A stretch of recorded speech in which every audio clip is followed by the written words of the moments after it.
참 날이 갈수록 무더위가 심해져 가고 있습니다.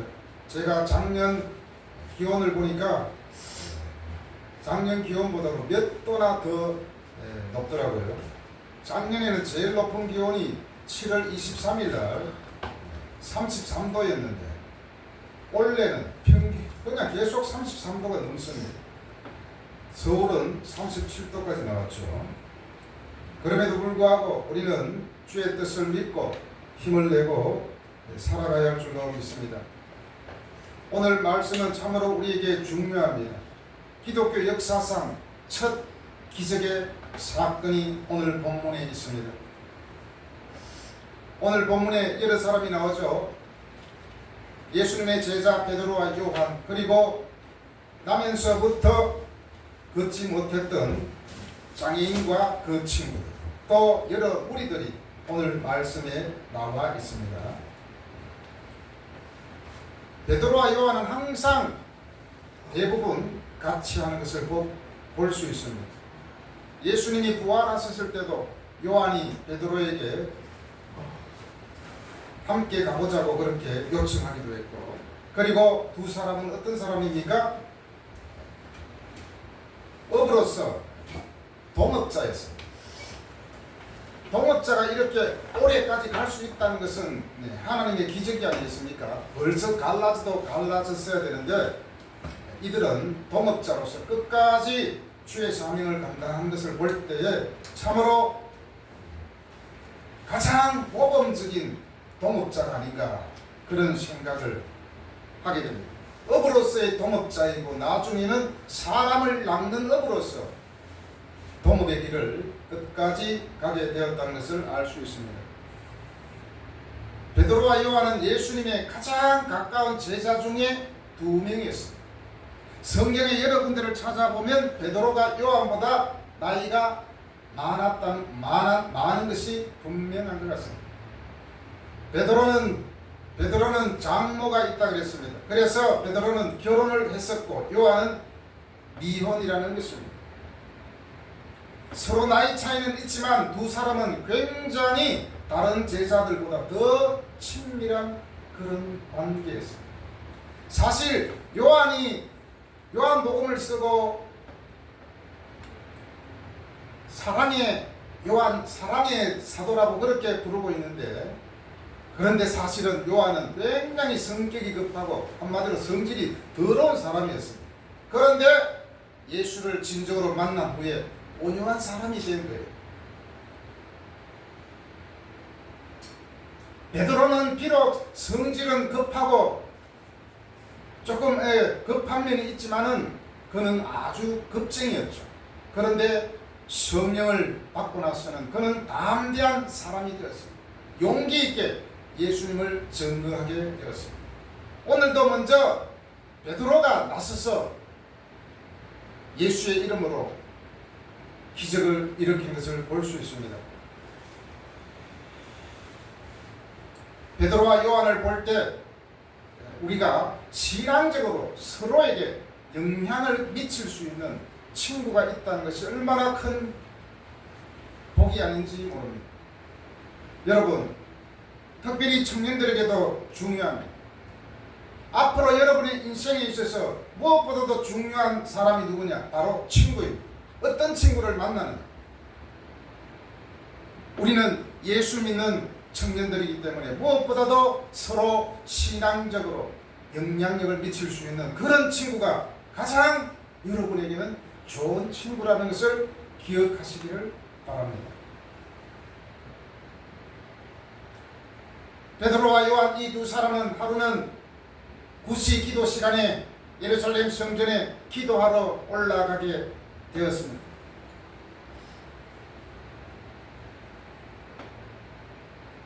여기 나오는 두 사람은 이제 성령을 받은 후에 주님을 증거하기 위해서 먼저 찾아간 것은 바로 성전이었다는 것입니다. 두 사람은 예수님의 충성스러운 제자로서 한때 동료 어부였으며 형 동생으로서 신앙의 좋은 친구로 지금 함께 기도하러 간다는 것입니다. 이 모습이 참으로 멋진 모습이 아니겠습니까? 함께 기도하러 갈 수 있는 그 친구가 진짜 좋은 친구가 아닐까요?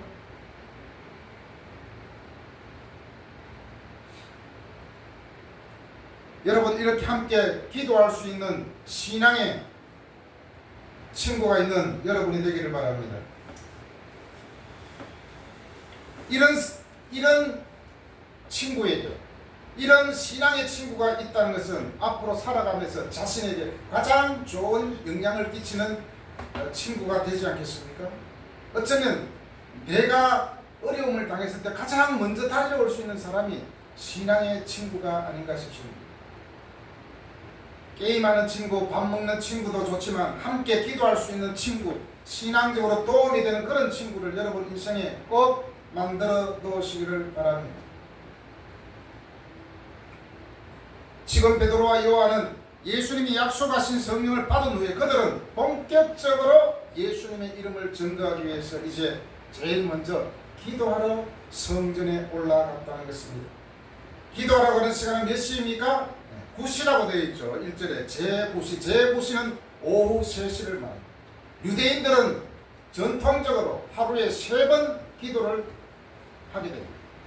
아침 9시 또 정오 3시. 그래서 그들의 시간 개념으로 3시, 6시, 9시 이렇게 나누었어요. 3시는 아침 9시, 6시는 12시, 9시는 오후 3시. 특별히 오후 3시는 어떤 날이냐?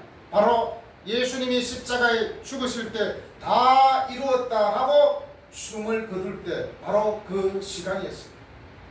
분명히 베드로와 요한은 그 시간을 기억하고 그 시간에 이제 예루살렘 성전에 올라가게 됩니다. 올라갔다는 것은 예루살렘 성전이 언덕에 있다는 거죠.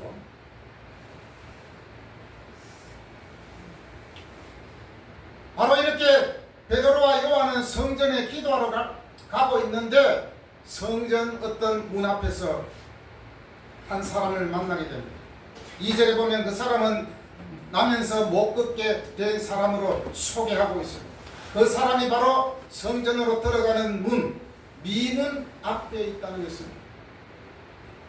저는 예전에는 미문이라고 목사님들이 미문으로 이렇게 소개할 때 미문은 쪽문이구나, 작은 문인가 보다 이렇게 생각했거든요. 그런데 미문은 그런 작은 문이 아니라 굉장히 큰 문으로서 아름다운 문이라는 뜻입니다. 아름다운.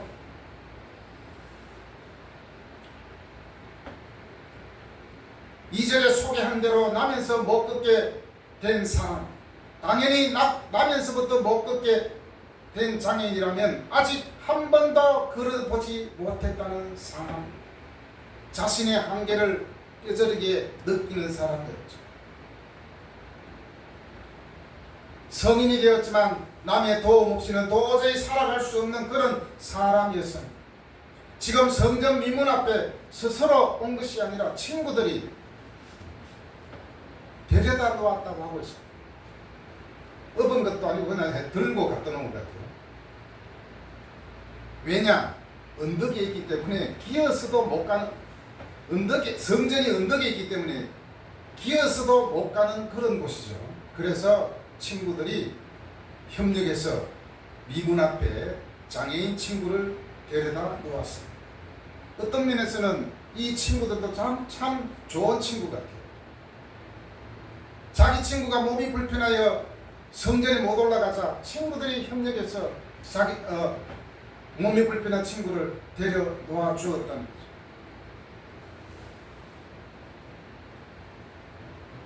그나마 이 사람은 도움을 줄 수 있는 사람이 있기 때문에 얼마나 다행인지 모릅니다. 그는 몸이 불편하면서도 그리고 아무런 재산도 없는 거지였습니다. 미문 앞에 있다고 했는데 이 미문은 역사가 요세푸스가 이렇게 말했습니다. 다른 문들보다 더 아름답고 그 아름다움이 뛰어났다. 엄청나게 뛰어났어요. 이 문은 놋쇠와 금과 은을 녹여서 만든 문이었습니다. 일명 황동문으로 그렇게 불리워졌습니다. 그래서 고대인들은 금과 은으로 만든 문보다도 이 황동문을 굉장히 귀중하게 여겼다고 합니다. 실제 예루살렘 성전은 지금 볼 수 없지만 성경 내용으로 봐서는 예루살렘 성전이 얼마나 화려한지 짐작할 수 있습니다. 모든 문이 은으로 만들었고 금으로 만들었다는 거예요. 그리고 특별히 더 중요하게 여기는 이 황동문은 놋쇠, 금, 은을 다 몽땅 섞어서 만든 문이라고 합니다. 그 으리으리한 문 앞에 초라한 거지가 앉아 있습니다. 얼마나 많은 사람들이 지나가면서 헐깃헐깃 보면서 지나갔습니까? 어떤 사람은 동정하기도 하고, 어떤 사람은 조롱하기도 하고, 어떤 사람은 혀를 차기도 하고, 어떤 사람은 불쌍히 여기기도 하고, 어떤 사람은 요즘 같으면 그렇겠죠. 깡통을 막 차고 가겠죠. 돈 안 주는 건 괜찮은데 깡통까지 차고 간다는 것은 굉장히 비참하지 않겠습니까? 그럼에도 불구하고 그는 구걸할 수밖에 없는 삶이었기 때문에 계속 그 앞에 있어야 하는 거예요. 그나마 이곳은 어디입니까? 성전이기 때문에 그래도 착한 사람들이 많이 갈 거예요. 기도하러 가는 사람들입니다. 그리고 신앙적으로도 굉장히 경건한 사람들이 갈 거예요. 당연히 그 사람들이 많이 다니기 때문에 그곳에는 구걸해 줄 사람도 많이 있겠죠. 그래서 친구들이 이곳에 데려다 놓은 것 같습니다.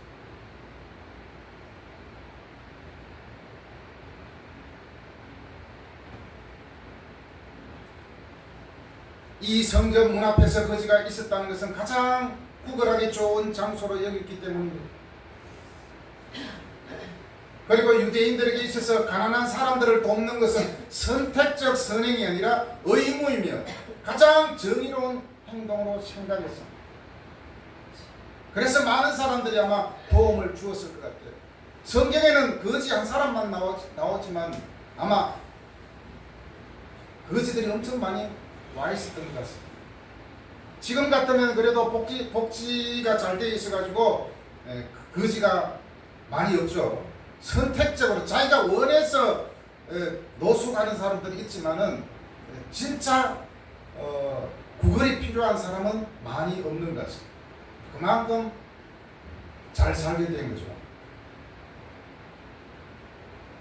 문제는 이 거지는 날 때부터 걷지 못했기 때문에 더 이상 치유를 바라지 않았습니다. 나는 더 이상 가망이 없어. 그래서 구걸 이외에는 선택의 여지가 없다는 사실을 그는 받아들이기로 했습니다. 그는 날마다 아름다운 미문 앞에 있었습니다. 2절, 3절, 5절 거기 보면은 2절에서는 구걸하기 위하여, 3절에서는 구걸하거늘, 5절에서는 무엇을 얻을까? 구걸한다는 단어만 3번 나와 있습니다. 3번 나와 있다는 것은 오직 이 거지는 물질적으로 도움만 받기를 원하는 그런 사람이었어요. 어떻게 하면 잘 보여서 돈을 더 받을 수 있을까? 그런 생각만 할 수밖에 없는 불행한 사람이었어요. 바로 그 사람이 베드로와 요한을 만나게 된 것입니다. 날 때부터 걷지 못했던 그 사람은 베드로와 요한을 만났다는 것이 얼마나 행운인지 모릅니다. 이것을 볼 때 우리가 살아가면서 어떤 사람을 만나느냐에 따라서 그 사람의 인생이 좌지우지하는 것을 볼 수 있습니다. 맨날 술꾼만 만나면 같이 술꾼이 되고, 노름꾼만 만나면 노름꾼이 되고, 사기꾼을 만나면 사기꾼이 되는 거예요. 그러나 이런 선한 사람, 좋은 사람을 만났기 때문에 날 때부터 걷지 못했던 이 사람은 기적의 주인공이 될 수 있었던 것입니다. 여러분, 사람을 잘 선택해서 만나야 됩니다.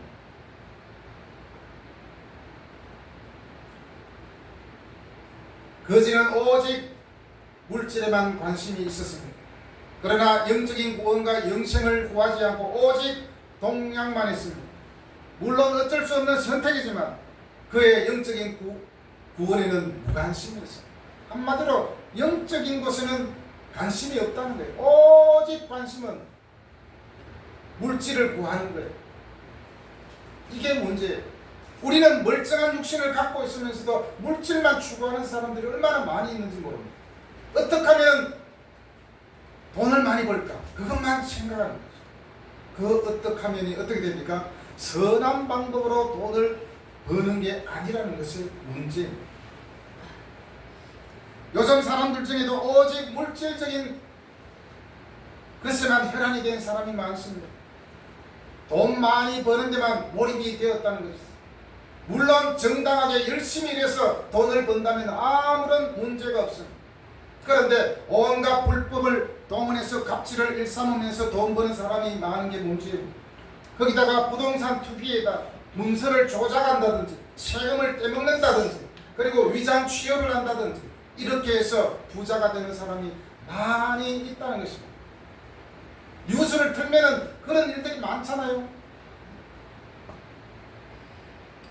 여러분, 아무리 우리가 돈을 많이 번다 하더라도 그 삶이 보람되지 않으면 결코 진정한 부자라고 볼 수 없습니다.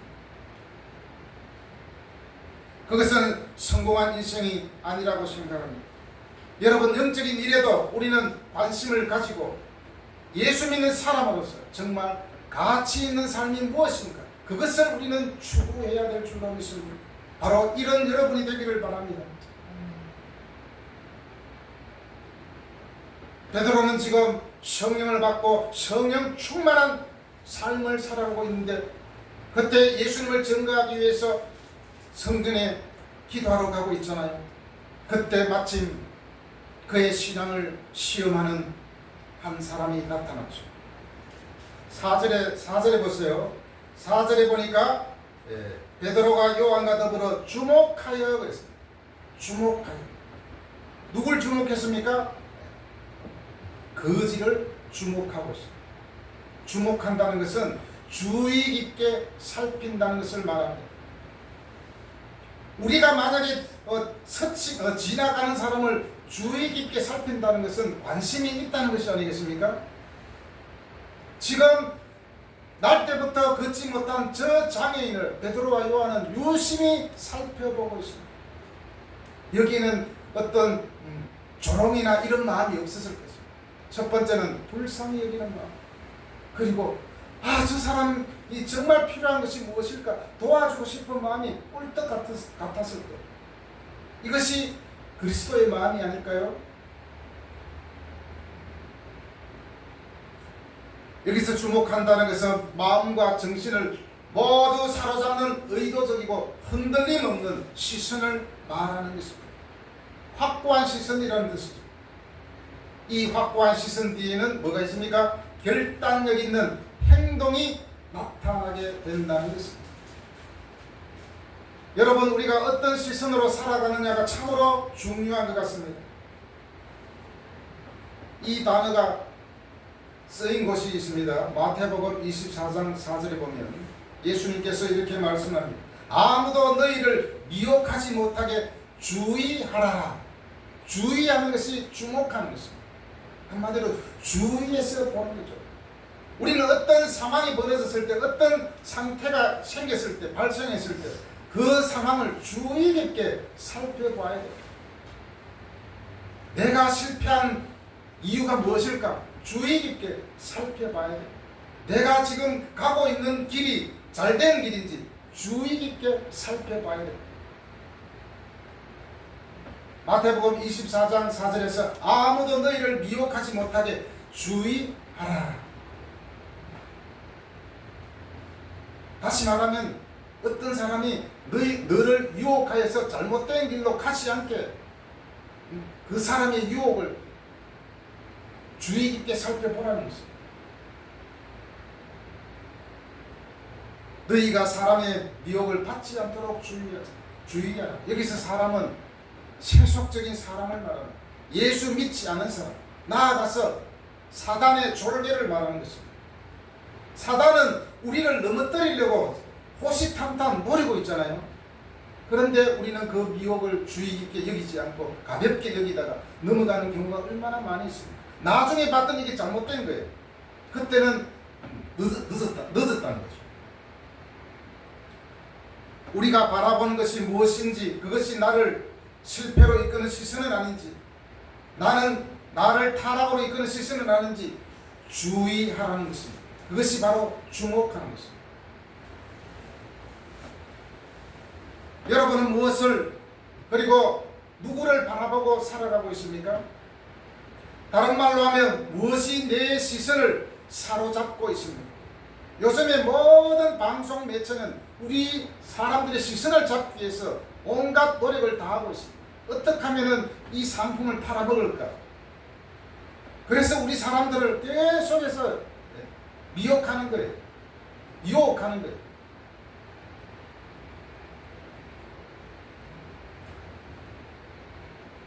폴란드의 격언 중에 이런 말이 있습니다. 먹는 것으로 산다. 먹는 것으로 산다. 다시 말하면 어떤 것을 우리가 먹느냐에 따라서 우리 삶이 제대로 살 건지 아니면 잘못 살 건지 판가름 난다는 것입니다. 먹는 것도 잘 먹어야 돼요. 만약에 사람이 맨날 술, 담배만 계속 갈아 넣으면 어떻게 되겠습니까? 내 육신과 내 영혼도 다 망가지겠죠. 내가 예수님을 바라보고 그분의 아름다움으로 내 시선을 살찌운다면 나는 그분처럼 되고 그분과 함께 살기 시작합니다. 성경에 나오는 스데반 집사님이 나옵니다. 그는 하늘을 바라보며 예수님을 보았고 이것이 그에게 순교에 이르기까지 자신의 신앙을 고백할 힘을 주었습니다. 우리가 무엇에 나의 시선을 고정시키는, 한 곳에 정말 집중시키는 사람이 성공의 가도를 갈 수 있습니다. 인생을 살아가면서 자꾸 여기 보고 저기 보고 여기 보고 저기 보고 계속 기웃거리면 아무것도 못 이룬다는 거예요. 우리는 예수 믿는 사람들이기 때문에 예수님을 바라보는 것이 그분에 대한 더 깊은 지식으로 이어지고 있는지, 그리고 주님을 알고 그분과 친밀해지는 것은 예배를 통해서, 즉 그분께 시선을 고정함으로써 내 신앙이 그리고 내 인격이 성장하고 있는지 살펴보아야 됩니다. 내가 바라보는 그 시선이 나의 인격과 나의 신앙을 어떻게 움직이고 있는지 생각해야 됩니다. 나의 신앙과 나의 인격을 갉아먹는 것이라면 그 시선은 멈춰야 됩니다. 우리의 시선은 예수 그리스도에게 향할 때, 그분에게 집중할 때 우리의 신앙과 인격이 성장할 줄로 믿습니다. 베드로와 요한이 이 거지를 주목했다는 것은 근성으로 본 것이 아니라는 것입니다. 그를 유심히 살펴보았습니다. 두 사람이 과연 저 사람에게 진정한 도움이 무엇인지 생각했을 것입니다. 그리고 말합니다. 우리를 보라. 이제 확신이 있었습니다. 유심히 살펴본 결과 저 사람에게 필요한 것은 이것입니다. 그래서 확실함으로 결단이 따라옵니다. 우리가 주목해서 바라봤을 때 저것이 내가 살 길이다 했을 때 결단이 따라오지 않습니까? 마음만 이게 기울이고 집중만 하고 결단이 따라오지 않으면 안 되겠죠. 제자들은 우리를 봐라. 이 말은 바로 자신들에게 관심을 모으기 위한 것이었습니다. 그리고 베드로와 요한은 하나님의 강력한 능력을 보여줄 기회로 보고 있었습니다. 상대방은 계속해서 구걸하는 데만 관심이 있었지만 베드로와 요한은 저 사람을 어떻게 하면 근본적인 문제를 해결해 줄 수 있을까? 그것을 생각하고 있었습니다. 생각의 차이가 있죠. 지금 거지는 오직 물질적인 도움만 바라고 있을 때 근본적인 도움을 줄 수 있는 것이 무엇인지 그 짧은 시간에 그들은 생각했을 것입니다. 그리고 결정했습니다. 우리를 보라. 역시 또 용감한 베드로가 나서게 됩니다. 거지는 지금 물질적으로 무엇을 얻을까에 관심이 있었지만 베드로와 요한의 관심은 자신들에게 줄 만한 물질이 없다는 것입니다. 그러나 너희에게 줄 만한 은이나 금은 없지만 더 귀한 것을 내가 너희에게 소개해 주겠다. 바로 그 귀한 것이 너의 근본적인 문제를 해결해 줄 수 있을 것이라는 그러한 확신으로 말합니다. 바로 그 귀한 것은 나사렛 예수 그리스도의 이름입니다. 그 남자는 돈을 달라고 했지만 베드로는 그에게 줄 돈이 없다고 확언하였고, 하지만 그가 한 일은 그에게 돈이 있다면 기꺼이 도와주겠다는 의지를 보여주기 위한 것이었습니다. 베드로는 그 대신에 내가 가지고 있는 근본적인 문제를 해결해 줄 수 있는 것을 가지고 있다는 것에 자부심과 확신을 가지고 명령합니다. 나사렛 예수 그리스도의 이름으로 일어나 걸어라 하고 바로 오른손을 잡아 일으켰다라고 기록되어 있습니다. 누구의 이름으로 일어나 걸으라고 명령했습니까? 바로 나사렛 예수 그리스도의 이름입니다. 예수님은 자신의 이름으로 자신의 능력으로 기적을 행했습니다. 그러나 제자들은 자신의 능력이 아니라 바로 예수 그리스도라는 그 이름의 능력을 빌어 날 때부터 걷지 못했던 그 사람에게 명령합니다. 일어나 걸어라. 바로 제자들에게 능력이 있는 것이 아니라 예수님의 이름이 바로 능력이 있다는 것입니다. 여러분에게도 마찬가지입니다. 예수 그리스도 이름이 여러분에게 능력이 되기를 바랍니다. 제자들은 예수님의 이름으로 기적을 베풀었고 나면서부터 걷지 못하는 사람에게 근본적인 치료와 영적인 구원을 얻게 했습니다. 바로 예수 그리스도의 이름. 예수 그리스도의 이름에는 바로 능력이 있기 때문입니다. 때로는 사람들은 근본적인 문제를 해결해 주지 않고 계속 주변에 있는 것만 해결해 주려고 하는 사람들이 많습니다. 이를테면 지금은 휠체어만 타도 전철을 타고 내리고 마음대로 할 수 있잖아요. 옛날에는 그런 게 없었잖아요. 엘리베이터 자체가 없었기 때문에 어떤 사람이 막 업고 데려다 주기도 하고 또 뭡니까 그 리프터로 휠체어를 이렇게 내리고 올리고 막 했잖아요. 그래서 막 소리가 나고 얼마나 창피합니까? 근본적인 문제를 해결해 주는 뭡니까? 바로 엘리베이터를 딱 설치해 주니까 그냥 눈치 안 보고 막 다니잖아요.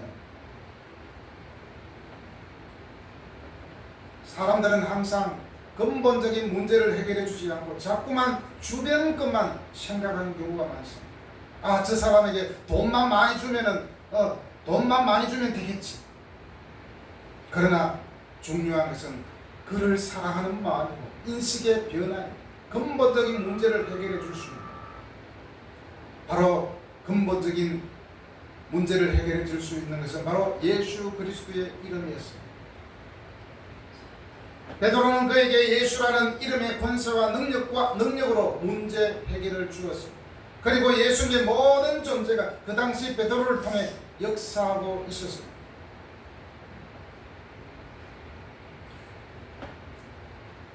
교회의 존재 목적이 무엇일까요? 교회는 가난한 사람 도와주기 위해서 존재하는 교회가 아니라는 것입니다. 물질적으로 충족해주기 위해서는 어디 가야 됩니까? 물질적인 도움을 받으려면 동사무소에 가야 되고 복지관에 가면 해결해 줄 수 있습니다. 교회는 물질적인 필요도 물론 충족해줘야 되지, 해주기도 하지만 그러나 공덕적인 목적이 아니라는 것입니다.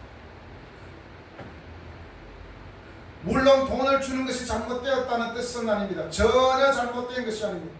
선한 사마리아의 비유는 우리에게 균형을 유지시켜주고 우리가 돈으로 사람들을 도울 수 있음을 보여주고, 하지만 교회가 부름받은 것은 근본적으로 그런 것이 아니라는 것입니다. 다른 부분에 도움을 준 결과라는 것입니다.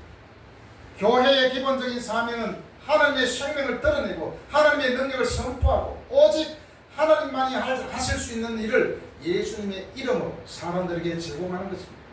바로 이것이 오늘 사도행전 3장 1절 10절에서 일어난 것입니다. 이것이 예수님이 떠나신 후에 제자들의 첫 사역이고 첫 기적입니다. 오늘 본문에 나오는 이 장인은 누군가에게 구걸할 수밖에 없는 이유는 아무것도 갖고 있지 못하고 신체적인 제한 때문입니다. 그러므로 일어나 걸으라는 이 말은 그다지 그분에게는 솔깃하게 느껴지지 않았을 것입니다. 왜냐하면 그것이 결코 가능하지 않을 것이기 때문입니다. 날 때부터 일어나지 걷지를 못했기 때문에 가능치 않다고 생각했기 때문입니다. 그러나 확신할 수 있었던 것은 나사렛 예수 그리스도의 이름으로 걸으라는 선언이었습니다. 그 선언이 바로 장애인을 걸을 수 있도록 회복시켜 주었습니다. 예수의 이름이 가장 강력한 원동력이었기 때문입니다. 오늘 8절에 보면은 8절에 같이 한번 읽어보겠습니다. 8절. 뛰어서서 걸으며 그들과 함께 성전으로 들어가면서 걷기도 하고 뛰기도 하며 하나님을 찬송하니 그랬습니다. 뛰어서서 걷기까지 했다라고 되어 있습니다. 여기서 걷고 뛰었다는 것은 자신을 시험하고 자신이 정말 가능해졌는, 건강해졌는지 최대한 확인하는 행동이었습니다. 치료가 이례적으로 기대를 뛰어넘었기에 그가 자신을 의심하는 것은 당연했을 것입니다. 아니, 내 다리가 움직이네. 너무 기쁘고 신이 났습니다. 바로 그 사람이 발로 뛰고 건강을 회복하자 사도들은 다시 성전으로 들어가고 있다고 성경에서 말하고 있습니다. 그리고 완쾌된 장애인이 걷고 뛰고 하나님을 찬송하면서 사도들과 이제 성전으로 들어갔다고 기록하고 있습니다. 이제 그는 비장애인과 마찬가지로 성전의 문턱을 넘어섰습니다. 그리고 성전에 들어갈 수 있게 되었습니다. 이보다 더 큰 도움이 그에게 어디 있겠습니까? 이제는 친구들에게 들려오지도 않게 되었습니다. 그는 신체적인 치료와 영적인 구원까지 얻게 되는 진짜 행운아가 되었습니다. 그는 바로 좋은 사람을 만났고 그리고 예수 그리스도를 만났기 때문에 그의 삶은 완전하게 변화되었습니다. 근본적인 치료가 일어난 것이죠. 베드로와 요한에 대한 그의 성량과 열렬한 사랑, 그리고 아마도 그들에게 감사하는 마음이나 더 많은 즐거움을 주고 싶은 마음에서 낫게 된 그 사람은 그들을 떠나지 않았습니다. 함께 성전에 가서 많은 사람들에게 얘기하고 싶었던 것입니다. 이 기적이 성전에서 바로 일어났다는 사실은 더 큰 유익과 구원을 위한 것이었습니다. 많은 사람들에게 하나님께 영광을 돌리기 위한 것이었습니다. 베드로와 요한은 주님을 사랑하는 믿는 마음을 나면서부터 걷지 못하는 사람에게 주목했습니다. 그리고 마음을 주었습니다. 그리고 그의 아픔을 살폈습니다. 그리고 예수님의 이름을 그에게 선포했습니다. 그리고 기적이 일어났습니다. 지금 날 때부터 걷지 못한 사람이 예수님의 이름으로 치료되었다는 것은 장애가 있든지 신분이 미천하든지 상관없이 누구에게나 예수님의 이름으로 구원을 얻게 된다는 것입니다. 구원은 어떤 장애도 뛰어넘는다는 것입니다. 그리고 이러한 기적을 통하여 많은 사람들에게 예수님을 증거할 수 있는 것입니다. 여러분, 우리가 지금 이 자리에 와 있는 것만 해도 기적이라는 사실을 알고 있습니까? 지금도 이 무더운 날씨에 병원에 입원해 있으면서 어떤 사람은 소변도 마음대로 못 보는 그런 사람들이 있습니다. 숨도 제대로 못 쉬는 사람들 있잖아요.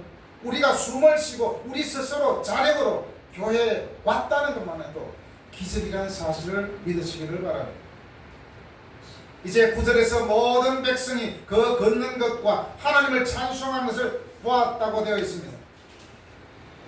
그의 삶은 완전히 달라졌습니다. 어쩌면 자신을 저주했을 것입니다. 어쩌면 부모님을 원망했을 수도 있습니다. 그는 남의 도움 없이는 살 수 없는 존재로 받아들이고 완전히 자포자기했을 것입니다. 그러나 지금은 180도로 그의 삶이 바뀌었습니다.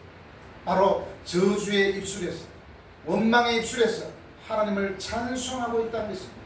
주눅들었던 그가 춤을 추고 있다는 것입니다. 그리고 자신이 치료받은 것을 많은 사람들에게 간증하고 있습니다. 그래서 그의 삶을 통해서 하나님께 영광 돌려드리게 되었습니다. 10절에서 사람들의 반응이 잘 나와 있습니다. 저렇게 춤을 추면서 하나님께 찬송하는 모습을 많은 사람들이 보았습니다. 저 사람이 원래 미문에 앉아서 구걸하던 사람이 아니냐, 그렇게 생각하면서 그 사람들은 놀랍게 여기며 아주 놀라고 있다고 기록하고 있습니다. 여기에는 나와 있지는 않지만 도대체 당신을 어떻게 그렇게 지금 일어나 뛰면서 춤을 출 수 있는가? 그 배우가 누구냐? 라고 아마 물었던 사람도 있었을 것입니다. 여러분, 베드로는 성령 충만함을 받아 전도했을 때 수천 명이 예수를 믿게 되었고, 한 사람이 예수의 이름으로 치료받았을 때 많은 사람들이 그 배후에 계신 예수님을 믿게 되었다는 것입니다. 이렇게 해서 초대교회는 폭발적으로 성장하게 됩니다. 지금 여러분의 현실은 어떻습니까? 더 이상 안 된다, 나는 가망 없다라고 하면서 자신을 과소평가하고 있습니까? 그리고 주저앉아 있습니까? 여러분, 나사렛 예수 그리스도 이름으로 일어나 하나님을 찬송하는 여러분의 삶이 되시기를 바랍니다. 바로 여러분이 간증의 주인공이 되시기를 바랍니다. 기도하겠습니다.